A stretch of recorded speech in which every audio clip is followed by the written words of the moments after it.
Hello everyone. उत्थान education के digital world में मैं रावत चौधरी आप सबका स्वागत करता हूं। आज हम फिजिक्स का एक बहुत ही महत्वपूर्ण, बहुत ही मूलभूत टॉपिक ओम का नियम लेकर आपके समक्ष उपस्थित हुए हैं। मेरे ख्याल से 9th या 10th में आपने कहीं ना कहीं आपने मतलब संपूर्ण विद्यार्थियों ने कहीं न कहीं इस नियम को पढ़ा हुआ है। और तत्पश्चात जो साइंस के विद्यार्थी हैं, साइंस वर्ग के जो विद्यार्थी हैं, उन्होंने इसको 12th में जो 12th के जो शुरू के इलेक्ट्रॉनिक्स के कुछ चैप्टर हैं, 3-4, उनमें से शायद तीसरे चैप्टर में ओम के नियम को पढ़ा हुआ है। उसी ओम के नियम को लेकर आज हम चर्चा करेंगे। शुरुआत करते हैं ओम का नियम।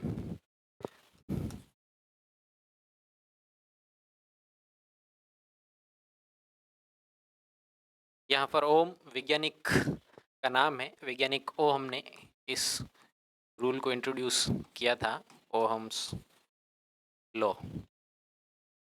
ओम का नियम ये बताता है कि कोई भी परिपथ है, और ऑब्वियसली परिपथ है उसमें धारा बह रही है, तो वो चालक तारों के माध्यम से ही पूरा होता है। हम यहाँ पे परिपथ बना लेते हैं।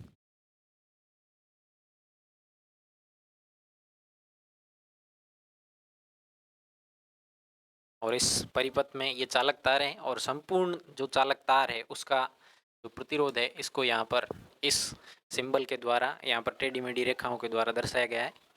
और यहाँ पर ये बैटरी लगाई गई है, जिसका ये धनाग्र सिरा और ये ऋणाग्र है। और यहाँ पे मान लीजिए हम एक बल्ब कनेक्ट कर लेते हैं, जो कि कुछ इस प्रकार से, और यहाँ पे एक की स्विच लगा लेते हैं, और इस स्विच को हम डॉट के द्वारा ऑन कर लेते हैं। डॉट लगा हुआ है मतलब ये स्विच अब ऑन है। तो जैसे ही बैटरी का स्विच ऑन किया तो इसमें धारा बहेगी। ओम दरअसल ये बताना चाहते थे कि अगर तार यही है, यानी कि मान लीजिए ये अगर कॉपर का तार है, चूंकि हमें धारा प्रवाहित करनी है तो हमें कोई न कोई चालक पदार्थ ही लेना पड़ेगा, कोई न कोई मेटल ही लेनी पड़ेगी। तो ओम का जो बताने का टारगेट था वो ये था कि मान लीजिए ये कोई चालक तार है, और इस तार को नहीं बदलें, ये कॉपर का ही है। और फिर हम ये करें कि इस बैटरी का जो विभव है, जैसे कि मान लीजिए ये बैटरी है वो 5 वोल्ट की है। बैटरी के 5 वोल्ट का कहने का मतलब ये होता है कि जैसे ही दोनों सिरे, जो भी तार के दो खुले सिरे हैं, उनको बैटरी के प्लस और माइनस पे टच कराएंगे, तो ये उन दोनों सिरों के बीच में 5 वोल्ट का विभव अंतर पैदा कर देगी। क्योंकि जब दोनों बैटरी के दोनों सिरे, बैटरी पर लगाए जाने वाले दोनों सिरे जब बैटरी से नहीं जुड़े हुए थे, उस स्थिति में दोनों खुले हुए थे, तो दोनों ही 0 0 वोल्ट पे थे। और जब बैटरी नहीं लगी हुई है तो 0 - 0, दोनों सिरों का विभव अंतर, एक का भी 0 दूसरे का भी 0, क्योंकि बैटरी से टच नहीं है, तो 0 - 0, तो ये 0 वोल्ट डिफरेंस है जब बैटरी नहीं लगी हुई है। तार के दोनों सिरों के बीच का जो विभव अंतर है वो 0 वोल्ट है। अब जैसे ही हमने 5 वोल्ट की बैटरी काम में ली, तो बैटरी का ये काम होगा कि वो येन केन प्रकारेण दोनों सिरों के बीच में 5 वोल्ट का विभव अंतर क्रिएट कर दे। ये ठीक वैसे ही है जैसे कि दो टंकियां हैं पानी की, और एक में पानी इतना भरा हुआ है, और यहाँ पर एक और टंकी है जिसमें कि पानी उससे कुछ कम हाइट में। दोनों में हाइट का डिफरेंस रखना है।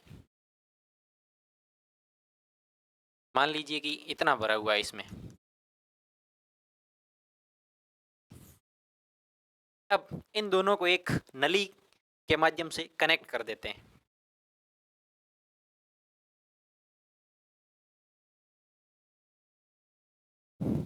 मान लीजिए ये नली है, और यहाँ पे मैंने सपोज वॉल लगा दिया है।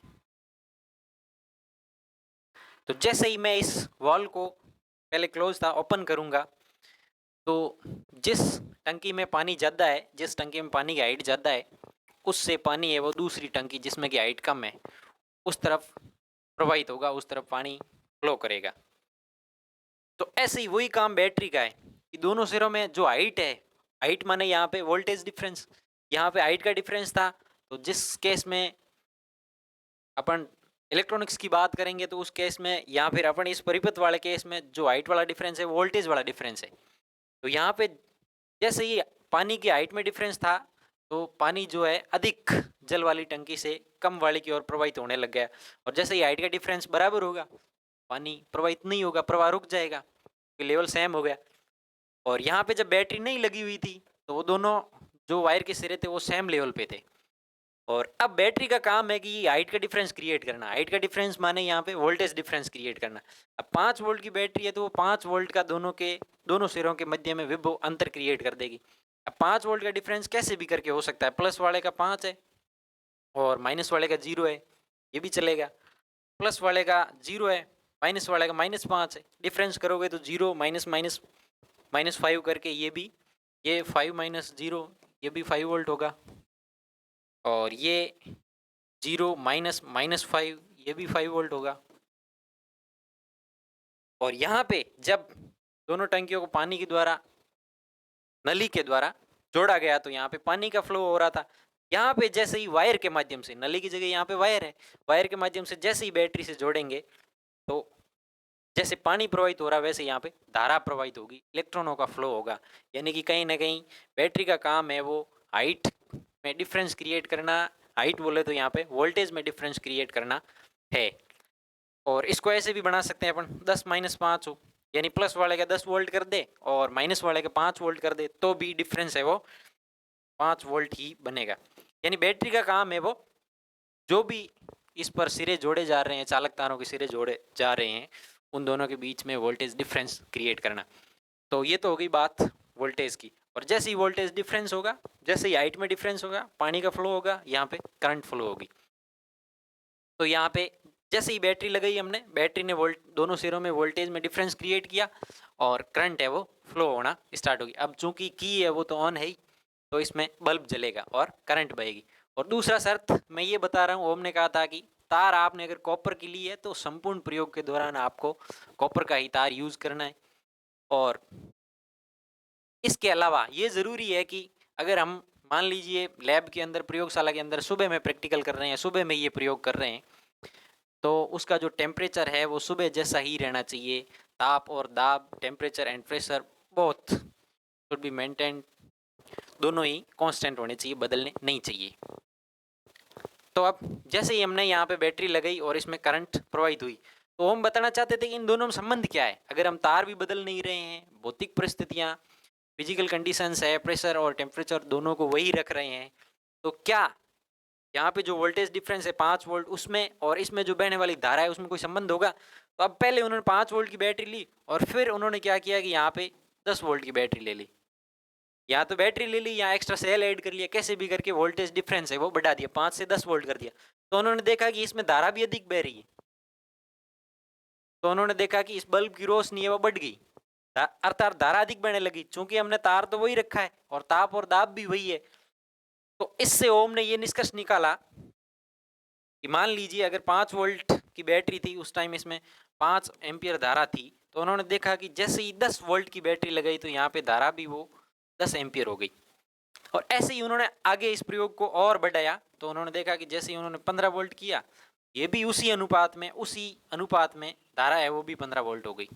यानी जिस अनुपात में हम वोल्टेज को बढ़ा रहे थे उसी अनुपात में है जो कि धारा बढ़ रही थी। इस बात को उन्होंने एक ग्राफ के द्वारा या फिर यूं कहिए एक कथन के द्वारा समझाया।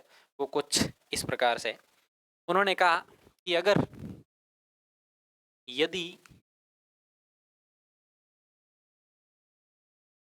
ताप एवं दाब, या इसको यूं कह लीजिए कि भौतिक परिस्थितियां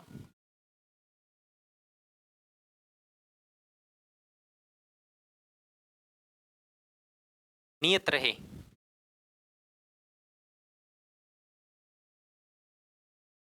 तो किसी परिपथ में बहने वाली धारा बहने वाली धारा धारा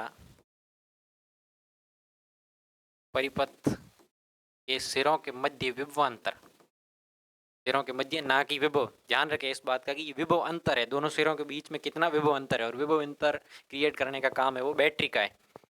परिपथ के सिरों के मध्य विभव अंतर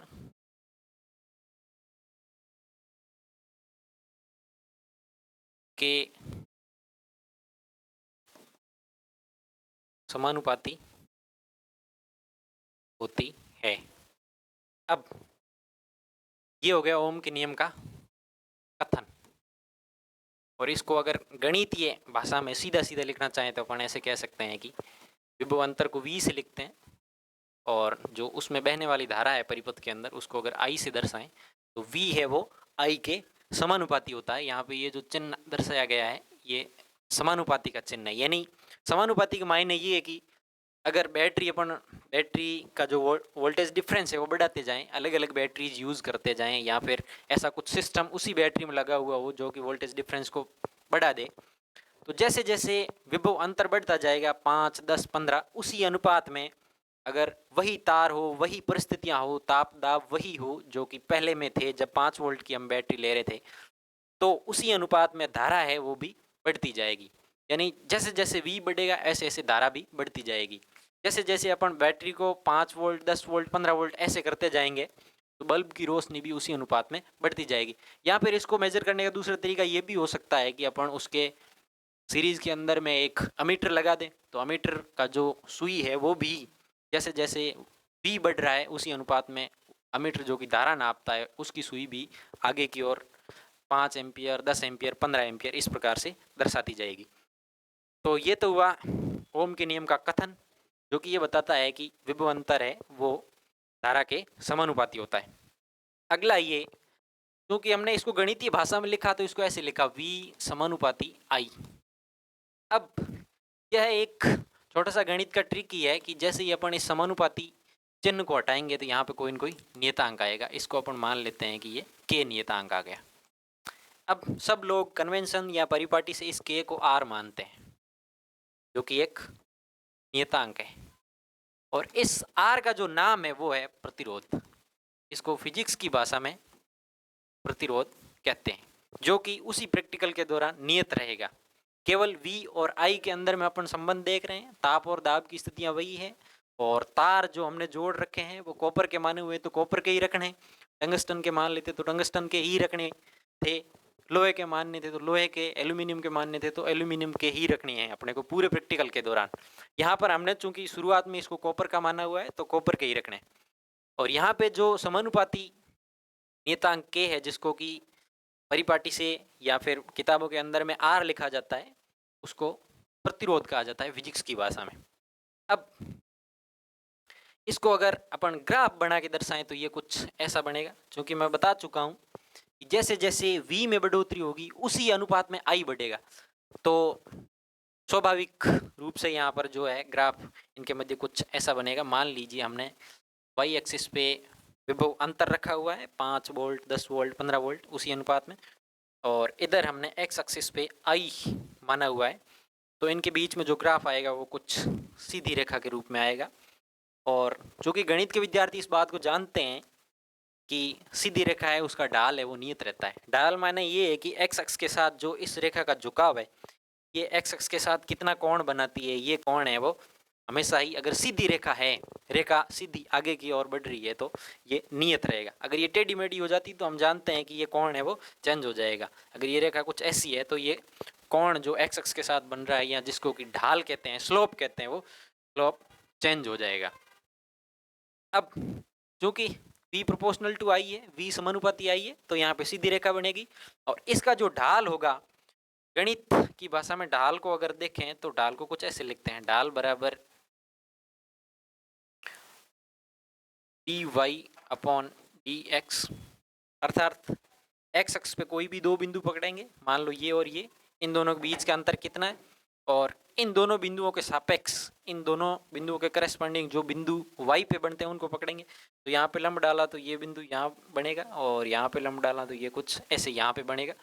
इसी पॉइंट के करस्पॉन्डिंग जो y वाले पॉइंट है उन दोनों को पकड़ेंगे, y वाले पॉइंट का डिफरेंस ऊपर और नीचे x वाले पॉइंट्स का डिफरेंस। अब मान लीजिए कि ये 5 वोल्ट है, ये 10 वोल्ट है, और ये भी कुछ ऐसा ही 5 एम्पियर और ये कुछ 10 एम्पियर है और ये चूंकि वोल्ट में होगा। तो हम इन दो बिंदुओं को मान के चलते हैं। एक बिंदु ये है हमारा जिसको कि अपन 5,5 लिख सकते हैं और इसको भी 10,10 लिख सकते हैं। अब इस ग्राफ की सहायता से अगर अपन ढाल निकालें, ये दो बिंदु पकड़ लेते हैं, तो यहाँ पे हम देख लेते हैं कि इस बिंदु और इस बिंदु के बीच में y में डिफरेंस क्या, 10-5 जो कि 5 है।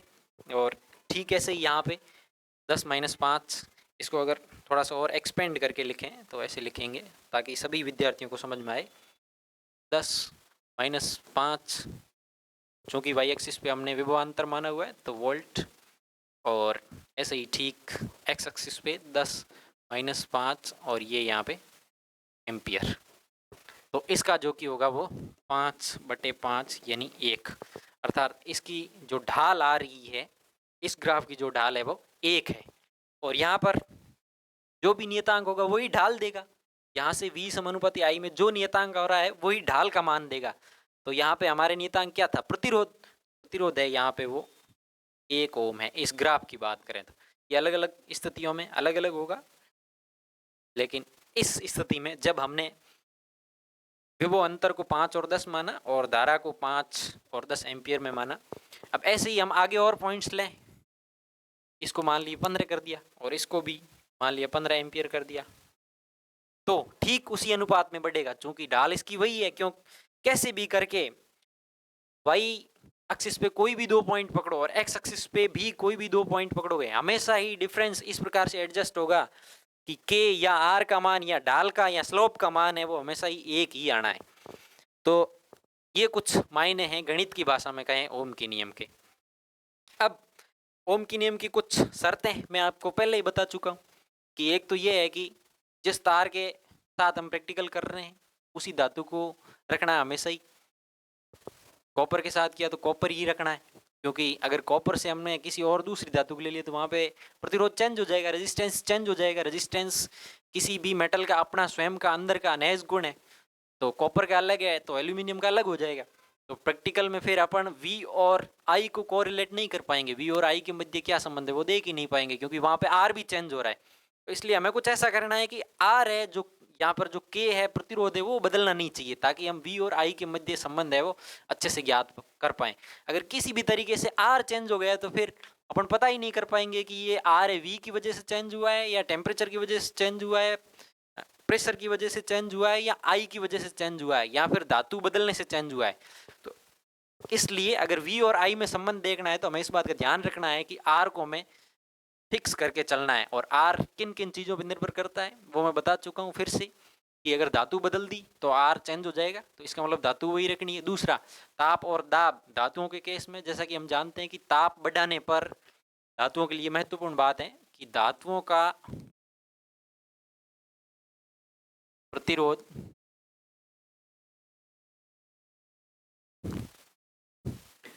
ताप बढ़ाने पर बढ़ता है। अगर प्रतिरोध को हम R से दर्शाएं वही के, और अगर T को टेम्परेचर माने तो इसको कुछ गणित की भाषा में ऐसे लिखेंगे कि जैसे जैसे टेम्परेचर हम बढ़ाएंगे वैसे वैसे R बढ़ेगा। हालांकि ये तय नहीं है कि ये ठीक समानुपाती होगा, लेकिन अपन इसको समझने के लिए ऐसा कह सकते हैं कि R समानुपाती T होगा। अब T की घात यहाँ पे एक मानी है मैंने समझने के लिए, जरूरी नहीं है कि ये T के एक घात की समानुपाती हो, वो हम नहीं जानते उस बात को, लेकिन ये जरूर है कि जैसे ही T बढ़ेगा R बढ़ेगा, चाहे किसी भी घात के हिसाब से बढ़े।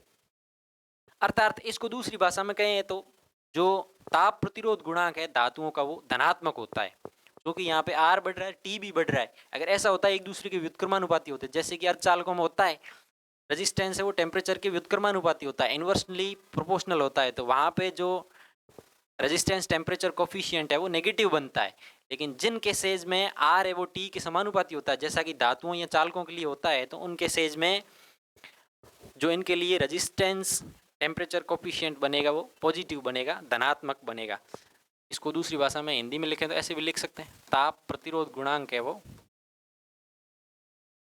ताप प्रतिरोध गुणांक जिसको कि अल्फा से लिखते हैं वो पॉजिटिव या धनात्मक होता है। और धनात्मक किस केस में होगा? जिस केस में R प्रोपोर्शनल टू T होगा। ये दोनों एक ही चीजें हैं।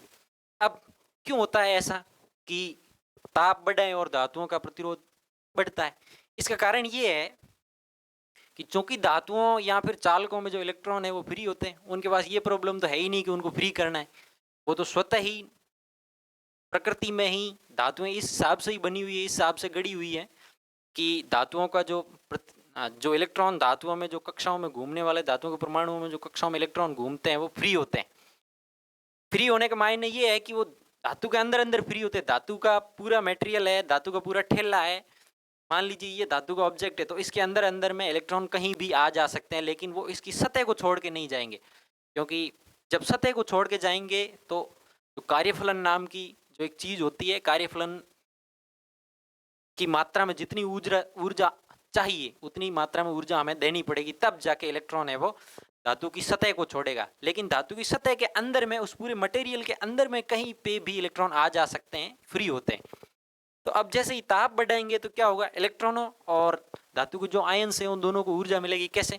मान लीजिए ये पूरा ही हमारे पास धातु का ऑब्जेक्ट है, कॉपर का मान लेते हैं। अब क्या होगा, जैसे ये कॉपर का यहाँ पे कोई परमाणु पड़ा हुआ है, तो यहाँ पे इसका न्यूक्लियस जिसमें कि प्रोटॉन, पूरे को प्लस लिख दिया, पूरा न्यूक्लियस यहाँ पे कवर हो गया। और इसके चारों ओर क्या होगा, इलेक्ट्रॉन घूम रहे। ऐसे ही यहाँ पे दूसरा न्यूक्लियस, इलेक्ट्रॉन घूम रहे। ऐसे ही यहाँ पे इलेक्ट्रॉन, फिर न्यूक्लियस, फिर इलेक्ट्रॉन, फिर परमाणु का न्यूक्लियस, फिर इलेक्ट्रॉन, फिर परमाणु का न्यूक्लियस, फिर इलेक्ट्रॉन। ऐसे करके पूरे मटेरियल में परमाणु और उसके चारों इलेक्ट्रॉन और अंदर में प्रोटॉन, जिसको कि न्यूक्लियस कह रहा हूँ मैं यहाँ पे। तो अब प्लस इलेक्ट्रॉन माइनस, जितने प्लस उतने ही ई माइनस, धातु पूरी न्यूट्रल है, उदासीन है। और अब ये इलेक्ट्रॉन, यहाँ वाला इलेक्ट्रॉन यहाँ पे भी कहीं भी हो सकता है, यहाँ पे हो सकता है, यहाँ पे हो सकता है, पूरे मटेरियल के अंदर में कहीं पे भी हो सकता है, फ्री है। लेकिन सतह को छोड़ के नहीं जाएगा। क्यों? क्योंकि सतह को छोड़ के जैसे ही जाएगा उस टाइम इसको ऊर्जा चाहिए, जिसको कि अपन कार्यफलन कहते हैं। कार्यफलन के बराबर ऊर्जा जैसे ही देंगे तो ये सरफेस को छोड़ के फ्री हो जाएगा। लेकिन जब तक उसके पास इस मात्रा की ऊर्जा नहीं है तब तक वो इस सतह के अंदर में ही गति करता रहेगा। अब जैसे ही मैंने ताप बढ़ाया तो क्या हुआ, इलेक्ट्रॉनों के पास ऊर्जा आई, ताप जो कि गतिज ऊर्जा का ही एक रूप है। तो इलेक्ट्रॉन गति करने लग जाएंगे तेजी से। और अभी इसी मटेरियल के चारों ओर हम ओम के नियम में बात किए तो क्या है, ये तार का ही बड़ा रूप दिखाया मैंने यहाँ पे, और यहाँ पे हमने बैटरी लगाई हुई है, ये प्लस ये माइनस। अब क्या है, जब ताप हमने फिक्स किया हुआ है तब तो क्या है, इलेक्ट्रॉन प्लस की तरफ गति कर रहे हैं। हालांकि वो रैंडम मोशन करेंगे लेकिन उनका जो नेट मोशन है वो प्लस की तरफ आएगा। ऐसा नहीं है कि इलेक्ट्रॉन जैसे ही हमने बैटरी का प्लस और उधर माइनस सिरा जोड़ा तो इलेक्ट्रॉन है वो प्लस की तरफ फट से भाग जाएंगे, नहीं, ऐसा नहीं। वो रैंडम मोशन करेंगे लेकिन उनका जो नेट वेलोसिटी की दिशा होगी वो प्लस की तरफ होगी और उनका नेट वेग है वो इस तरफ आएगा। अब जरूरी नहीं है कि यहाँ वाला इलेक्ट्रॉन जैसे ही हमने प्लस लगाया तो वो सीधा यहाँ पहुँच जाएगा, नहीं। इलेक्ट्रॉन है वो ऐसे ऐसे ऐसे करेगा, लेकिन नेट मोशन है वो, उसकी जो परिणामी गति है वो प्लस की तरफ होगी। अब पहले ताप था जो था, अब उसको मैंने बढ़ा दिया, तो बढ़ा दिया तो इनके पास गतिज ऊर्जा आएगी। अब फ्री तो पहले से ही थे, अब गतिज ऊर्जा इनके पास भी आ गई। प्लस वाले आयनों, जो धनायन यहाँ पे पड़े हुए हैं, धातु के परमाणु के धनायन जो यहाँ पे रुके हुए थे, क्योंकि इलेक्ट्रॉन तो फ्री थे लेकिन धातु के धनायन तो वही है जहाँ पहले थे। जब ताप हमने बढ़ाया हुआ नहीं था उस स्थिति में तो वो वहाँ पे रुके हुए थे, लेकिन ताप बढ़ाया तो धातु के धनायनों और इलेक्ट्रॉनों दोनों के पास गतिज ऊर्जा आ गई। अब गतिज ऊर्जा आएगी तो क्या है, पहले जब ये धनायन अपनी जगह पे पड़े हुए थे तो इलेक्ट्रॉन अपने हिसाब से इस प्लस की तरफ आ रहे थे, लेकिन जैसे ही हमने ताप बढ़ाया तो प्लस को भी गतिज ऊर्जा मिली और इलेक्ट्रॉनों को भी गतिज ऊर्जा मिली। तो क्या करेंगे, ये जो परमाणु के धनायन यहाँ पे पड़े हुए ये इलेक्ट्रॉनों के मार्ग में बाधा डालेंगे, इनके पास गतिज ऊर्जा आएगी, ये वाइब्रेट होंगे। तो इलेक्ट्रॉनों का जो स्वाभाविक फ्लो था, जो नेचुरल फ्लो था, वो प्रभावित होगा, पहले जैसा नहीं रहेगा। पहले जितना आराम से इलेक्ट्रॉन इधर आ पा रहे थे उतना आराम से अब नहीं आ पाएंगे, और इसी को तो प्रतिरोध कहते हैं। इलेक्ट्रॉनों के मार्ग में जो अड़चन है, जो बाधा है, वो बढ़ गई। किसने क्रिएट कर दी? एक तो इलेक्ट्रॉन खुद वाइब्रेट होने लग गए, गतिज ऊर्जा उनकी खुद की बढ़ गई तो खुद ऐसे वाइब्रेट होने लगे। और दूसरा ये कि जो धातु के धनायन जो पहले रुके हुए थे उनको भी अब गतिज ऊर्जा किसकी वजह से, टेम्परेचर की वजह से गर्म किया तो इनकी गतिज ऊर्जा बढ़ गई। तो अब वो क्या है, ऐसे वाइब्रेट होंगे तो इलेक्ट्रॉन जो इधर से आ रहा है, अब वो जो परमाणु का धनायन है वो क्या करेगा कि उसके मार्ग में बाधा उत्पन्न करेगा। तो इलेक्ट्रॉन जितना स्वाभाविक रूप से पहले फ्लो कर रहे थे उसी स्वाभाविक रूप से अब फ्लो नहीं कर पाएंगे, अब उसके मार्ग में बाधा उत्पन्न होगी। अब किया क्या था, हमने टेम्परेचर बढ़ाया और बाधा भी बढ़ गई, अड़चनें बढ़ गई, और इसी अड़चन को तो अपन प्रतिरोध कहते हैं फिजिक्स में। तो इसका मतलब ये हुआ कि जैसे ही टेम्परेचर बढ़ाया तो धातु के जो धनायन थे उन्होंने इलेक्ट्रॉनों के मार्ग में बाधाएं डालना पैदा कर दी, और उसकी वजह से जो है प्रतिरोध बढ़ रहा है। यानी कि धातुओं का जो प्रतिरोध है वो ताप बढ़ाने से बढ़ता है। बढ़ने का कारण मैं यहाँ पे आपको एक्सप्लेन कर चुका हूँ। तो अब ये बात समझ में आ चुकी है कि क्यों ताप और दाब का नियत रहना जरूरी है, क्योंकि ताप और दाब है वो इलेक्ट्रॉनों के मार्ग में जो आने वाली बाधा या प्रतिरोध है उसको प्रभावित करता है, और उसको अगर प्रभावित करेगा तो V बराबर आर आई के अंदर में आर भी चेंज हो जाएगा, तो हमें पता नहीं चलेगा कि V और I के बीच में एग्जैक्टली क्या रिलेशन है। V चेंज करने पे I किस हिसाब से चेंज हो रहा है, V चेंज करने पे I बिल्कुल V जैसा बढ़ रहा है वैसा ही बढ़ रहा है या किसी और रूप में बढ़ रहा है। क्योंकि ऐसा भी तो हो सकता है ना कि V है वो I स्क्वायर के समानुपाती हो, लेकिन हमने जैसे ही R पे जितने भी फैक्टर्स काम कर रहे थे उनको नियंत्रित कर लिया तो R स्वतः ही नियंत्रित हो गया। तो इस वजह से जो है आर को नियंत्रित करना आवश्यक है, क्योंकि हम केवल वी और आई में ही इंटर रिलेशन देखना चाह रहे थे। तो अगर बात करें कि क्या शर्तें हैं वो रहनी चाहिए जब हम ओम के नियम का प्रयोग करें, तो शर्तें ये है कि एक तो भौतिक परिस्थितियां नहीं बदलनी चाहिए, परिस्थितियां नहीं बदलनी चाहिए, और दूसरा उसी धातु या कह लीजिए चालक तार के साथ संपूर्ण प्रयोग किया जाना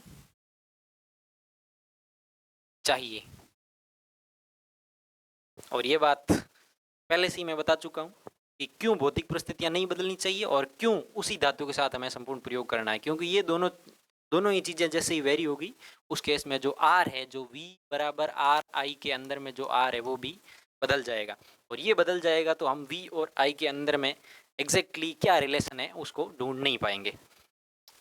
तो कुछ शर्तें जो ओम के नियम पे इम्पोज की जानी चाहिए वो भी हमने यहाँ पे लिख ली, और दूसरा कि धातुओं का प्रतिरोध है वो ताप बढ़ाने के साथ साथ क्यों बढ़ता है वो भी हमने यहाँ पे डिस्कस कर लिया।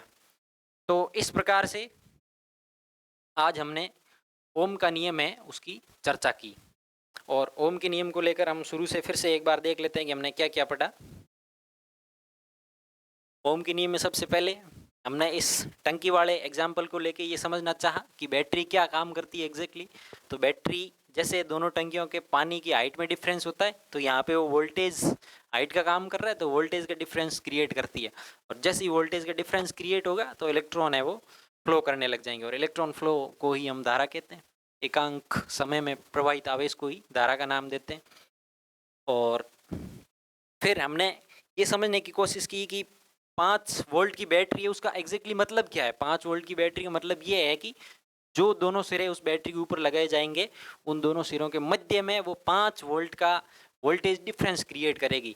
अब कुछ 5 वोल्ट की बैटरी वो कि इसका विभव 5 है, इसका विभव 5 ऐसा कह सकते हैं, लेकिन एग्जैक्टली इसका अर्थ ये है कि जो दोनों सिरे इसके ऊपर लगाए जाएंगे उनके बीच में 5 वोल्ट का ये विभव अंतर या वोल्टेज डिफरेंस क्रिएट कर देगी ये बैटरी। और फिर हमने कुछ गणितीय एग्जाम्पल लेकर इस बात को और अच्छे से समझा कि 5 वोल्ट का क्या मतलब है और 5 वोल्ट का डिफरेंस कैसे कैसे बनाया जा सकता है। उसके बाद हमने कथन लिख लिया कि यदि ताप एवं दाब, जिसको कि मैं भौतिक परिस्थितियां कह रहा हूँ, वो नियत रहे तो किसी परिपथ में बहने वाली धारा है वो परिपथ के सिरों के मध्य जितना विभवांतर होता है उसके समानुपाती होती है। अगर सिरों के मध्य विभवांतर है उसको हम बढ़ाते जाएं तो धारा भी ठीक उसी अनुपात में ठीक उसी तरीके से बढ़ती जाएगी। और फिर इसको हमने गणित में लिख लिया, और गणित का चूँकि ये आपको मान के चलना है कि ये गणित का नियम ही है कि जैसे ही समानुपाती नियतांक घटाएंगे तो वहाँ पे कोई न कोई नियतांक आएगा, जिसको कि फिजिक्स की भाषा में प्रतिरोध कहते हैं, अड़चन कहते हैं, बाधा कहते हैं। और फिर ऐसा हमने ग्राफ बना लिया, और ग्राफ की जो ढाल है अगर v समानुपाती i है, v i के समानुपाती है, तो वो ढाल नियत रहनी चाहिए। और हमने यहाँ पे 2-3 पॉइंट्स, 2-3 बिंदु अलग अलग जगह के उठा के देख लिया कि वो एक ही बन रहा है। आप इसको और इस पॉइंट को भी उठा के देख सकते हैं कि यहाँ पे आप जैसे लोगे तो ये 15 माइनस 10 बटे नीचे भी 15 माइनस 10 बनेगा, तो ये फिर से 5 बटे 5 होके 1 बन जाएगा। आप कोई भी पॉइंट उठाओगे, इस लाइन को आप कितना ही आगे बढ़ा दो और कोई सही पॉइंट उठाओगे तो हमेशा ही जो पास पास के दो बिंदु है या कोई सी बिंदु है उनके बीच में जो अंतर है वो वही रहना है, और कुल मिला के ढाल है वो नियत रहनी है। उसके बाद हमने इस बात को समझने की कोशिश की कि क्यों धातुओं का प्रतिरोध है वो ताप बढ़ाने पे बढ़ता है, क्योंकि अर्धचालकों का प्रतिरोध है वो ताप बढ़ाने के साथ घटता भी है। वो एक अलग कंसेप्ट है कि उनका क्यों घटता है, लेकिन धातुओं का क्यों बढ़ता है इस बात को हमने इस तरीके से समझा कि इलेक्ट्रॉन चूंकि पहले से ही फ्री है तो ताप बढ़ाने के साथ उनकी गतिज ऊर्जा उनको फ्री करने में लगेगी, ऐसा तो है ही नहीं कि इलेक्ट्रॉन तो पहले से ही फ्री है। ये तो भगवान ने धातुओं को बनाया इस हिसाब से है कि उनके इलेक्ट्रॉन हमेशा ही फ्री रहते हैं, पूरी धातु के अंदर में कहीं पे भी आ जा सकते हैं। तो हमने देखा कि जैसे ही गतिज ऊर्जा बढ़ी तो धनायनों की, जो धातु के धनायन जो रुके हुए थे अपनी अपनी कोर्स पे टिके हुए थे, वहाँ से वो हिलने लगे, वाइब्रेट करने लगे, तो इलेक्ट्रॉनों का जो स्वाभाविक फ्लो था उसको इसने इंटरप्ट किया, उसको बाधित किया, उसके मार्ग में ये बाधा डालने लगे, तो और बाधा को ही हम प्रतिरोध कहते हैं। और जैसे ही बाधा बढ़ी, जितनी पहले बाधा थी उसकी तुलना में बढ़ गई, तो बाधा बढ़ गई तो मतलब रेजिस्टेंस बढ़ गया, और हमने किया क्या था, टेम्परेचर बढ़ाया था, तो रेजिस्टेंस के साथ टेम्परेचर बढ़ गया। और फिर हमने शर्तें पढ़ी कि ओम के नियम का प्रैक्टिकल जब भी करें उस पर क्या क्या शर्तें होनी चाहिए। शर्त यही थी कि वो सारी शर्तें लगानी है जो रेजिस्टेंस या प्रतिरोध को प्रभावित करती है। प्रतिरोध को भौतिक परिस्थितियां प्रभावित करती है तो उनको हमने फिक्स कर दिया, ताप और दाब दोनों को नियत कर दिया। दूसरा, प्रतिरोध चेंज होने का एक तरीका और हो सकता है कि हम अगर धातु की तार अलग अलग धातुओं की काम में लें तो फिर से वो रेजिस्टेंस है वो चेंज हो जाएगा, तो वो भी हमने ये फिक्स कर लिया कि भाई अगर शुरू में कॉपर था तो बाद में भी हम कॉपर ही लेके चलेंगे। तो इस प्रकार से आज हमने ओम के नियम की विस्तृत चर्चा की। इसी प्रकार से अगली क्लास में कोई इंटरेस्टिंग सा टॉपिक लेकर के फिर से आपके समक्ष उपस्थित होंगे। तब तक के लिए धन्यवाद, नमस्कार।